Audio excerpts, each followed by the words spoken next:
La liberté, ce n'est pas d'errer dans le vide, mais de choisir soi-même, parmi ceux disponibles, le chemin que l'on veut suivre. Saint-Exupéry avait compris quelque chose que nous avons oublié. Encore faut-il que ces chemins soient réels. Aujourd'hui, ils ne le sont plus. Nous vivons à une époque où la liberté est devenue un slogan pour accepter la soumission.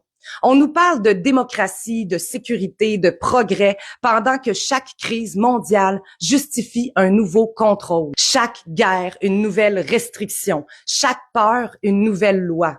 En temps de guerre, la liberté devient un outil de propagande. On l'utilise pour rallier, pour manipuler, diviser.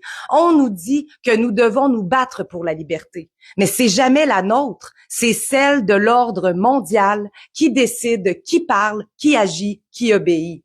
Selon l'article 4 de la Déclaration de 1789, la liberté consiste à pouvoir faire tout ce qui ne nuit pas à autrui. Très bien, mais qui décide aujourd'hui ce qui nuit? Ceux-là même qui fabriquent l'ennemi.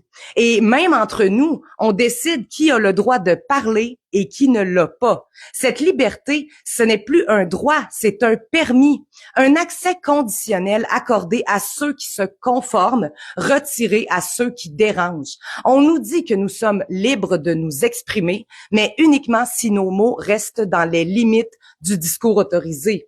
Libres d'entreprendre, tant que nous participons à la machine économique, libre de penser tant que notre pensée ne remet pas en cause le système.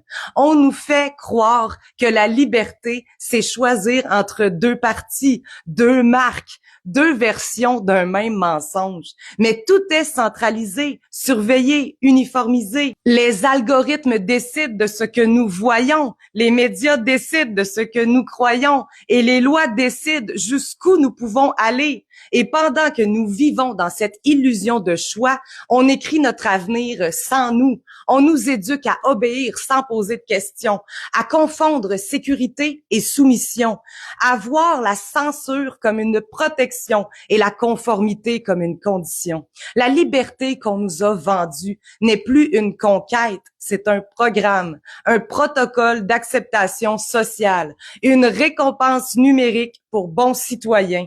La liberté, ce n'est pas d'errer dans le vide, mais de choisir soi-même le chemin que l'on veut suivre. Alors, à nous de redessiner nos chemins, non pas ceux qu'on nous trace, mais ceux qu'on créera ensemble.